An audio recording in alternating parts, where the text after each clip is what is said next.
Podem sentar-se um momento. Meus caríssimos irmãos, nós iniciamos hoje, pela graça de Deus, temos a oportunidade de iniciarmos mais uma quaresma. Um tempo forte de penitência, um tempo forte de conversão. Em todos os tempos Deus nos chama a conversão, mas é bem verdade que no tempo da quaresma, Deus como que nos dá graças especiais, para que nós possamos superar os vícios, os pecados e todos os obstáculos que têm nos impedido perseverar na comunhão com Ele. A quaresma é um tempo de penitência, é um tempo em que nós devemos nos retirar do mundo, por assim dizer, nos retirar das ocupações mundanas que não são nossos deveres de Estado. O que quero dizer com isto? É um tempo em que nós devemos nos afastar mais do barulho do mundo, das diversões do mundo, e nos aplicar de uma maneira especial à oração, à meditação da palavra, aplicar-nos de maneira especial à mortificação e à busca das virtudes que nos são necessárias para podermos viver na graça de Deus. A quaresma é um tempo, irmãos, em que Deus nos chama, vejam a primeira leitura, como o apelo que Deus faz: voltai para mim, diz o Senhor, voltai para mim com gemidos, com lágrimas, com jejuns, deixai os vossos maus caminhos, deixai os vossos pecados, e o Senhor vos dará o perdão. Então este tempo, lembrando aquele tempo em que Jesus se retirou para o deserto também, em que ele jejuou e teve fome, em que ele teve sede, em que ele foi atormentado, melhor falando, tentado pelo inimigo tantas vezes. E depois ensinou-nos que a mortificação, a penitência são necessárias. Depois que Jesus saiu da quaresma, do seu tempo de penitência ali, daquele retiro que ele fez, a primeira pregação dele, e isto foi logo após ter recebido o batismo de São João Batista, a primeira pregação de Jesus foi esta. Está lá em São Marcos, capítulo 1, versículo 15. Também, lá em São Mateus, no capítulo 4, Jesus dizendo: fazei penitência porque está próximo o reino de Deus. Fazei penitência e crede no Evangelho. Esta foi a primeira pregação de Jesus. E hoje a gente vai encontrar muitas pessoas cristãs, também dentro da igreja, que dizem que não precisa mais fazer penitência não. Que Jesus já sofreu o suficiente, então não é preciso a gente fazer penitência não. Que a gente já tem muito sofrimento na vida e assim por diante.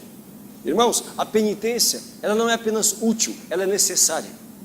Por isso Jesus disse: fazei penitência. Fazei penitência. Por isso a primeira leitura fala, fazei jejum.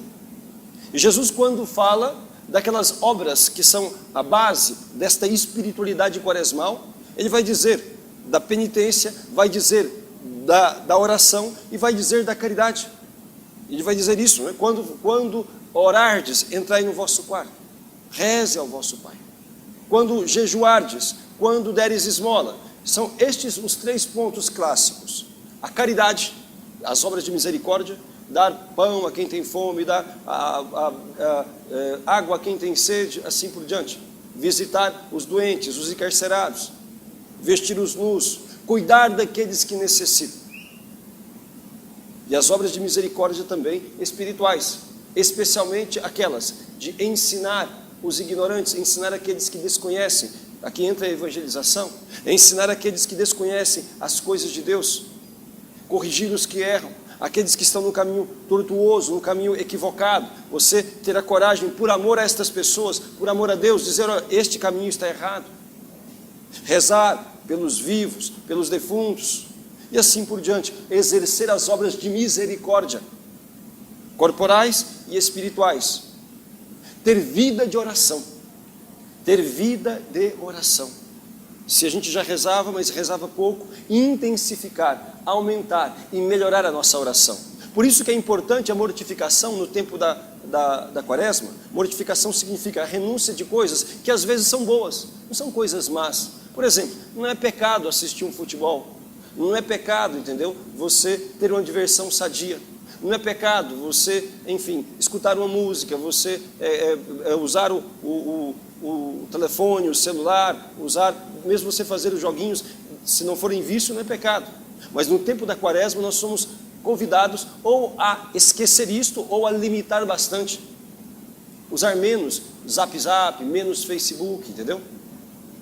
Usar menos telefone, assistir menos televisão, ou simplesmente eliminá-la durante esse período.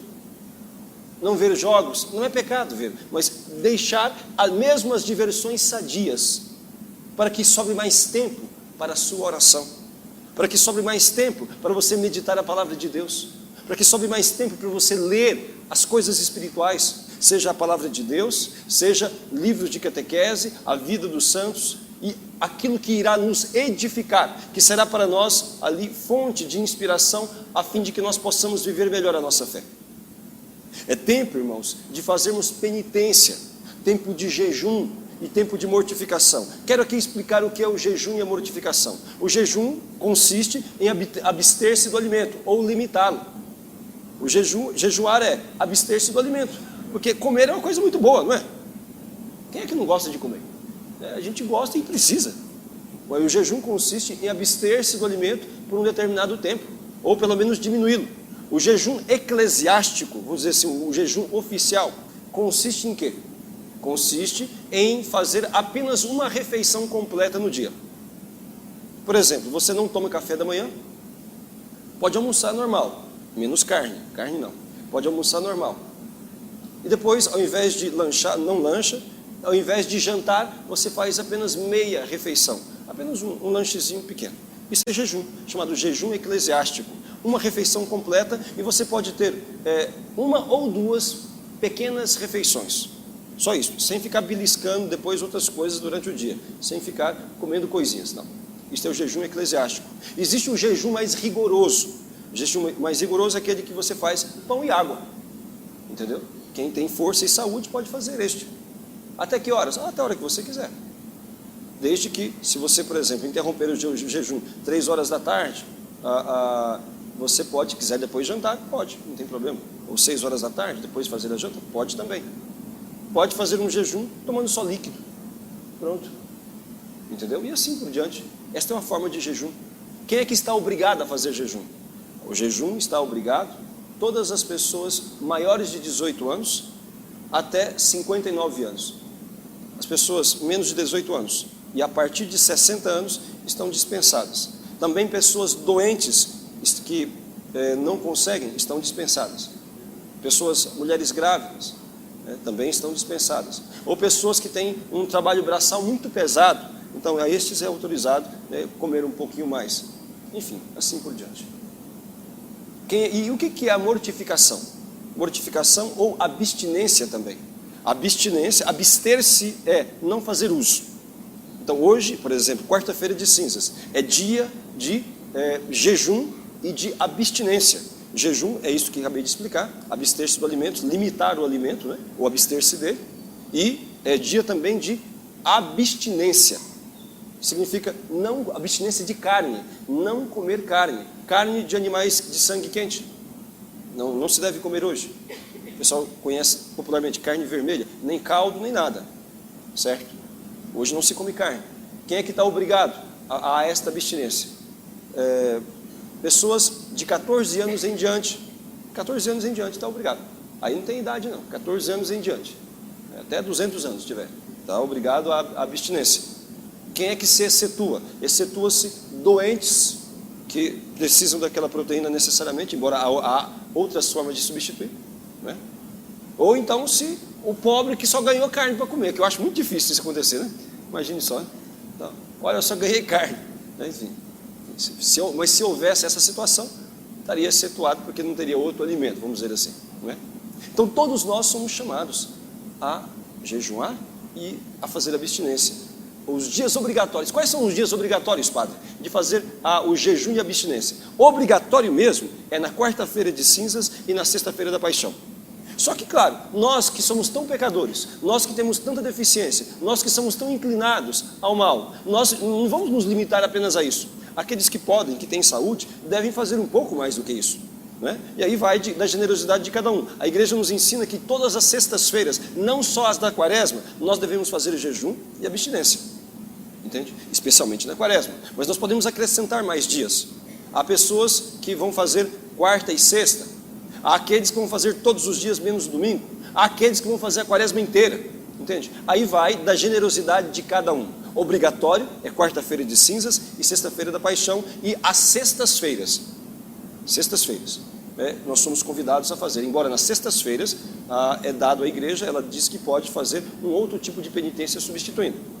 Mas é muito conveniente que se faça esta aí, que é a penitência clássica. Então, no tempo da quaresma, nós devemos buscar usar este tempo para fazer esta renovação espiritual. Este é o sentido da quaresma. É um tempo de mais oração, de mais penitência. É um tempo de aplicar-se às coisas espirituais. Esquecer as coisas passageiras, ainda que boas. Esquecer as coisas passageiras, as coisas mundanas, entendeu? Sem deixar de cumprir os deveres de Estado. Quando eu falo esquecer as coisas passageiras, eu não estou falando que a dona de casa tem que deixar de limpar a casa. Não é isso não.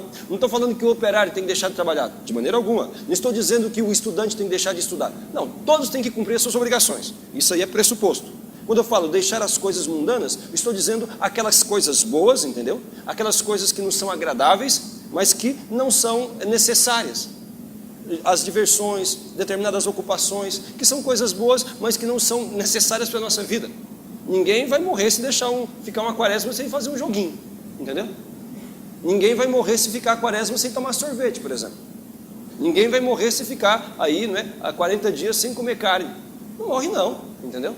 Ninguém vai morrer se deixar, por exemplo, de jogar bola durante 40 dias, ou de ver futebol durante 40 dias. Estas coisas que estou dizendo, coisas que são boas, mas que não são necessárias. A quaresma é um tempo, portanto, de deixar essas diversões ou ocupações que não são necessárias, que não são essenciais, para que nós possamos nos aplicar à oração, à penitência, à meditação da palavra de Deus, à mortificação e à busca de uma conversão mais profunda, de superação dos pecados. É tempo de conversão. O que significa conversão, irmãos? Conversão significa mudança de vida. Conversão é aquela pessoa que está fora da graça, ou seja, fora da comunhão com Deus, superar o que está atrapalhando. Conversão é, por exemplo, a pessoa que é preguiçosa, que não reza o terço todo dia. A partir de agora, vou fazer o propósito, vou me esforçar de rezar o terço todos os dias, pelo menos um terço.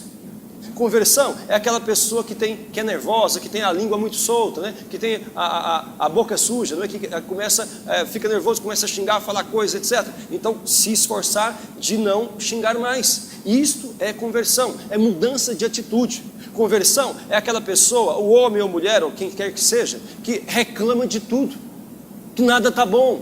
Se a mulher faz a comida assim, reclama. Se faz de outro jeito, reclama. Se é desse jeito, reclama. Se é de outra forma, reclama. Então, isso é uma desgraça. A murmuração é a ladainha do Satanás. Devemos procurar murmurar menos e agradecer mais a Deus por aquilo que Ele nos concede. Então, a busca da mortificação da língua, também não fofocar, não falar mal das pessoas, entendeu? E isto é conversão. Conversão é a pessoa que tem o vício de pornografia, de masturbação, o vício da impureza, né? De prática sexual fora do casamento. Buscar, neste tempo, então, superar isso, suplicando a Deus a graça. Primeira coisa, cortar aquilo que leva ao pecado. Pornografia, os olhos, né? Os ambientes, as amizades. Evitar os lugares que te levam ao pecado. Isto é conversão. Deixar aquilo que te separa de Deus. Conversão é a pessoa que tem ali o costume de se embriagar ou drogar ou qualquer coisa assim, ter aquele propósito e aquela determinação. Não vou mais colocar na minha boca. Conversão é o fumante, entendeu? O viciado, o inveterado, deixar de fumar. Isso é conversão. Fazer o propósito, pelo menos diminuir muito, mas o melhor seria deixar, para preservar a sua saúde, o seu dinheiro, entende? E assim, não deixar-se dominar por algo tão pequeno e tão inferior a você mesmo. Conversão é mudança de vida. Conversão é você que não tem a disposição de servir os outros. Conversão é aquela pessoa que é egoísta, que não gasta o seu tempo no serviço ao seu próximo. Por exemplo, para visitar uma casa, visitar um doente, para poder conversar com uma pessoa, visitar o abrigo de idosos, ou uma instituição como esta, enfim, para poder iniciar uma vida de mais serviço. Conversão é sair do comodismo. É colocar-se a serviço dos outros, entendeu? A pessoa que nunca tem o hábito de visitar um abrigo de idosos, uma casa de recuperação, que não tem o hábito de visitar, enfim, as pessoas que estão enfermas no hospital, que não têm o hábito de visitar os presos, encarcerados, fazer isso pelo menos uma vez na semana. Se durante esse período da quaresma a pessoa faz, olha, todo sábado eu vou tirar aqui 2, 3 horinhas para visitar ali os doentes. Vou tirar 2 ou 3 horinhas para poder então conversar com os idosos, que às vezes sentem tanta solidão. Vou tirar aqui 2, 3 horinhas para poder visitar os encarcerados. Vou tirar 2, 3 horas para fazer um cenáculo nas famílias. Quantas famílias sofrendo por tantos problemas que estão passando. É problema entre marido e mulher, entre filhos, entre irmãos, problemas às vezes de desemprego, às vezes de doença, às vezes de perca de entes queridos, e assim por diante, problemas que acontecem, e as famílias vão sendo muito açoitadas. Quanto sofrimento. Então, caridade é isso, conversão é você sair do seu comodismo, igual vou rezar um terço na casa daquela família, ali, trazer o consolo de Deus para aquele lar, pedir a bênção de Deus, de Nossa Senhora, para aquele pessoal que está passando por tanta dificuldade. Isso é conversão. Conversão, entendeu? É você deixar os maus hábitos, e começar a colocar no lugar os bons hábitos. Chama-se virtude. A virtude consiste na repetição dos bons atos. A virtude consiste, então, em firmar-se ali na realização das coisas boas, na realização da vontade de Deus na sua vida. Adquirir a virtude da oração, da caridade, da castidade, tá? do serviço aos seus irmãos. Tudo isso, nós devemos nos empenhar com mais empenho, nos empenhar com mais afinco, melhor falando, neste tempo da quaresma. Nós devemos nos empenhar em fazer mais e melhor neste tempo de quaresma. E desta forma, nós iremos purificando o nosso coração. Iremos purificando o nosso coração, a fim de que nós cheguemos ao fim da quaresma preparados para celebrar a maior festa de nossa religião, que é a Páscoa da Ressurreição. A quaresma é este grande tempo de penitência, é este retiro espiritual, é este tempo desses exercícios de busca da superação do pecado e de aquisição da virtude, a fim de que o coração chegue no tempo pascal, preparado para celebrar com muita dignidade e com muita grandeza a esta festa, que é a maior do que nós celebramos em nossa religião. A vitória de Cristo sobre o pecado e sobre a morte, que é a Páscoa da Ressurreição. Meus amados irmãos, este tempo da quaresma, cada um deve escolher. Então, além disso que foi falado, de aumentar a sua oração, de buscar ter mais disposição para o serviço e para a caridade, escolher também as suas, além do jejum, da abstinência que falamos, escolher as suas penitências. Você já escolheu a sua penitência para a quaresma? O que você vai fazer nessa quaresma para poder honrar a Deus? Como forma de renúncia, ou como forma de maneira positiva, algo a ser feito. O que você vai renunciar? O que você gosta muito de comer, por exemplo? Eu gosto muito de comer doce. Então fica a quaresma sem comer doce. Aí é a sua penitência. Eu gosto muito de feijão. Fica a quaresma sem comer feijão. Olha, a coisa que eu mais gosto, eu posso ficar sem carne, mas eu gosto muito de café. Então você fica a quaresma sem tomar café. Entendeu? Em vez de café, toma chá. Né? Então são essas coisas, entendeu? Que aquilo que a gente gosta, a gente renuncia por um determinado tempo. Pelo menos esse tempo aí da quaresma. O pecado, isso aí é obrigação da gente renunciar. Não tem nenhuma novidade nisso. Estou dizendo de renunciar a coisas boas, entende? Coisa que você gosta. E outra coisa também, que é o inverso, né? É de você também, por exemplo, comer coisa que não gosta. A pessoa não gosta de pepino de jeito nenhum. Então, você vai comer pepino sem fazer careta. Né? Não gosta de cebola. Eu não gosto de cebola. Mas então, no tempo da quaresma, vão comer cebola, né? Então, entende? Como forma de penitência, de mortificação, sem reclamar.